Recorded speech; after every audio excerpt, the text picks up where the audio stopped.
Did you know that every chosen one is blinded to their purpose at first? Yes, blinded. Not because they are weak, not because they lack intelligence, but because the calling is too heavy to be revealed too early. Because if God showed you your full destiny from the beginning, you wouldn't be able to handle it. You would panic. You would run. You would doubt yourself.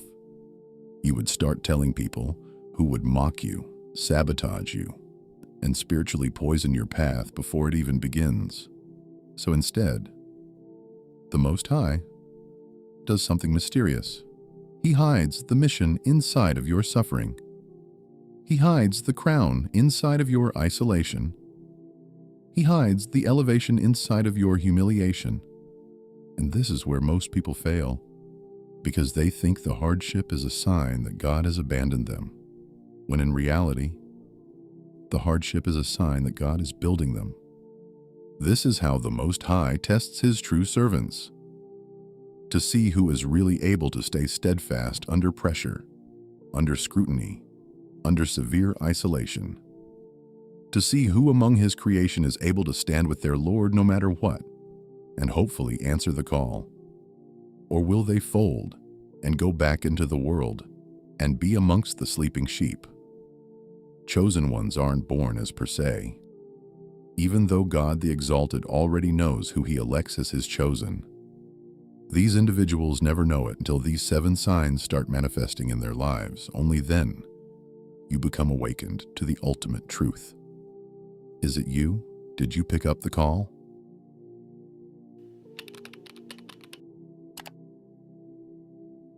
The first clear sign God has called you is this: your life begins collapsing in ways that don't make logical sense. And let me be clear, this isn't just a bad week. This isn't just life happens. This is a spiritual dismantling. Suddenly, the relationship you were holding on to breaks. The job you thought was stable ends. Your friendships become cold. Your plans get delayed. Your finances start acting strange. Even your own family begins misunderstanding you. And at first you think, God, why are you doing this to me? But what you don't realize is that God is not destroying you. He's destroying the version of you that was never going to reach your destiny. Because your old life was too small for your future. Your environment was too weak. Your mindset was too limited. Your circle was too corrupt. Your habits were too worldly. And sometimes the Most High will not politely ask you to change. He will force the change.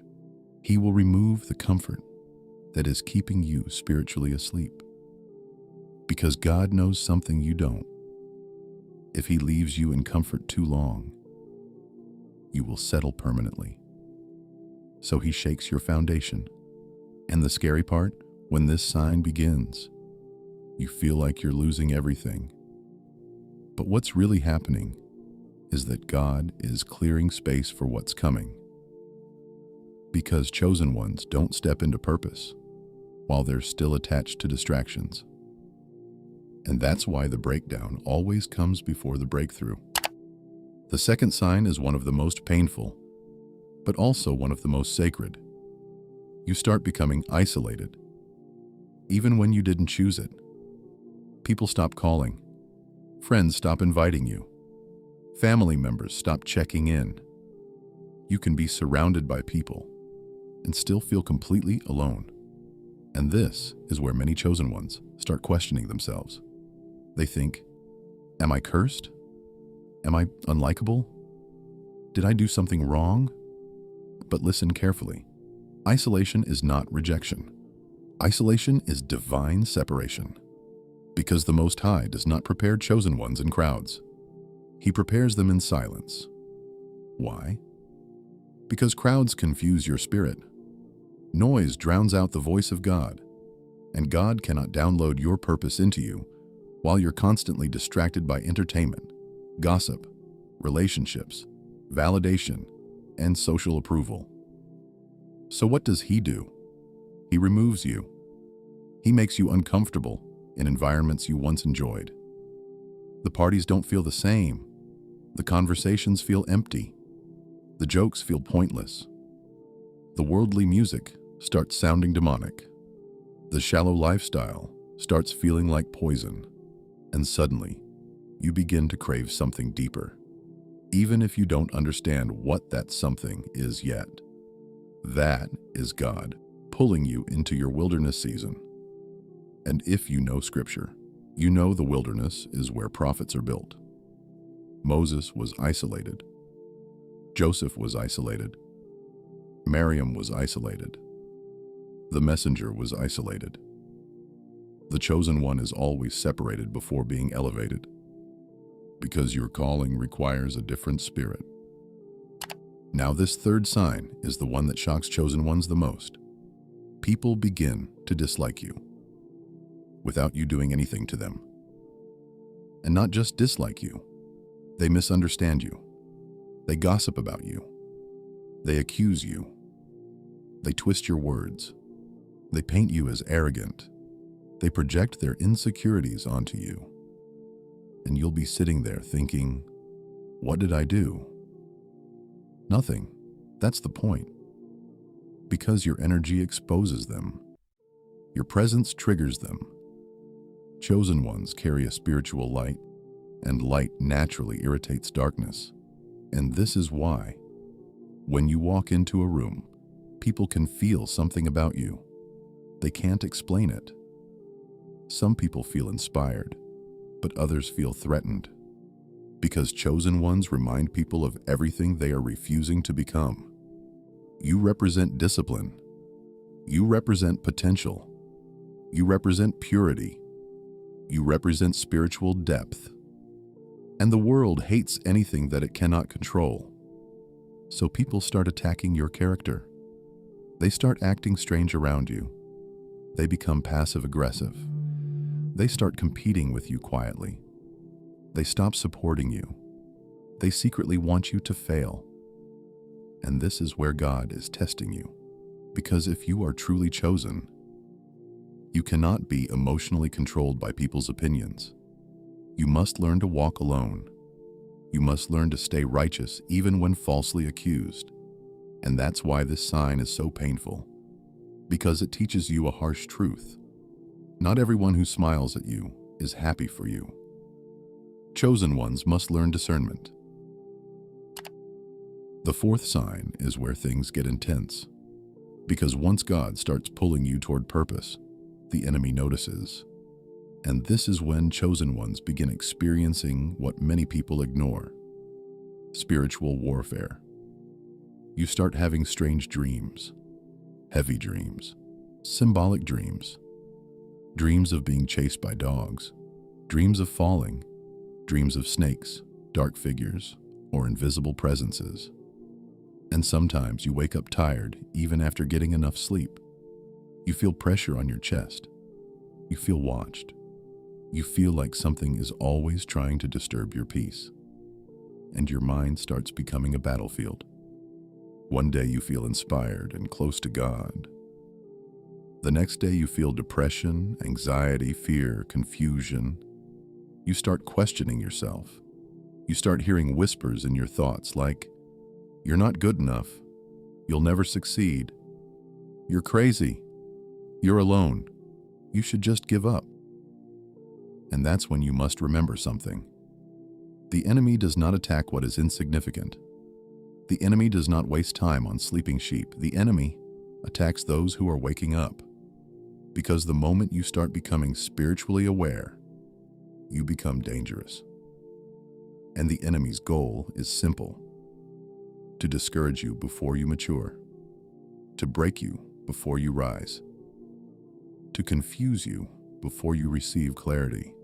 That's why chosen ones must strengthen themselves with prayer, discipline, fasting, remembrance, and spiritual protection. Because when God calls you, the war begins.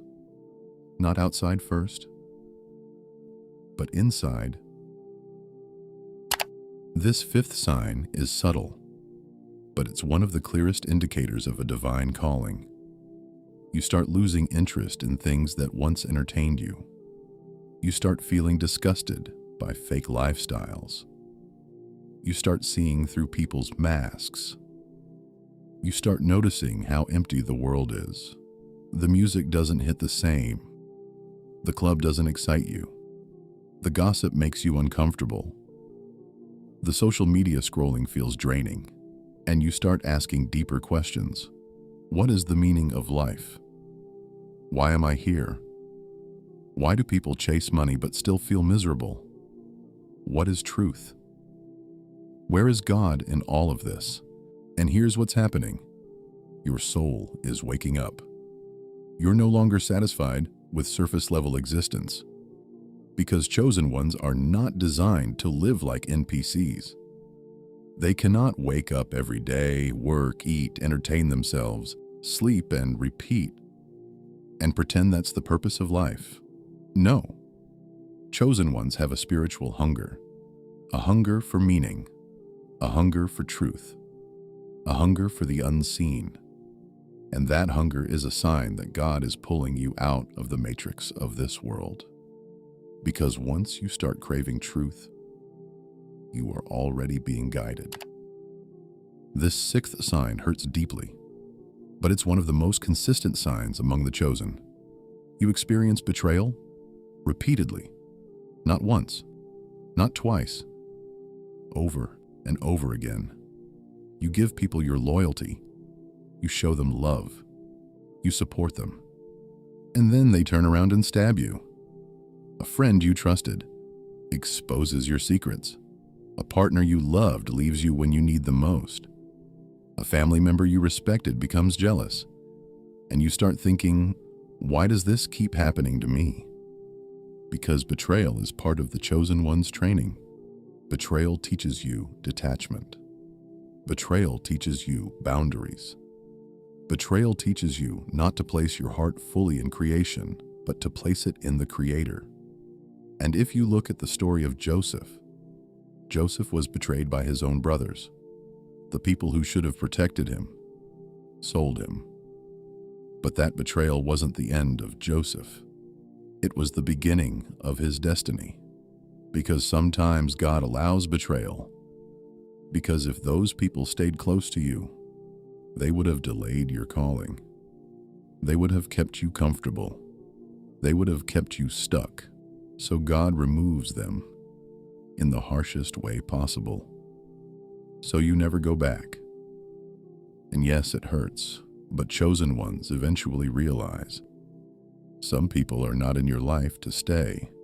They are in your life to reveal something. And betrayal is often the fastest way God exposes who is real. Now we arrive at the seventh sign, and this one is the most mysterious, because it makes no logical sense. Even though your life is unstable, you feel a strange inner strength. You might be broke, but you're not broken. You might be alone, but you don't feel defeated. You might be misunderstood, but you feel protected. You might be struggling, but deep inside you know this is not the end. And that feeling is not normal. That is divine assurance. That is the most high-placing spiritual certainty in your chest, because chosen ones have something that cannot be explained. A quiet fire, a silent resilience, a deep knowing that even if everything collapses, God will still carry them.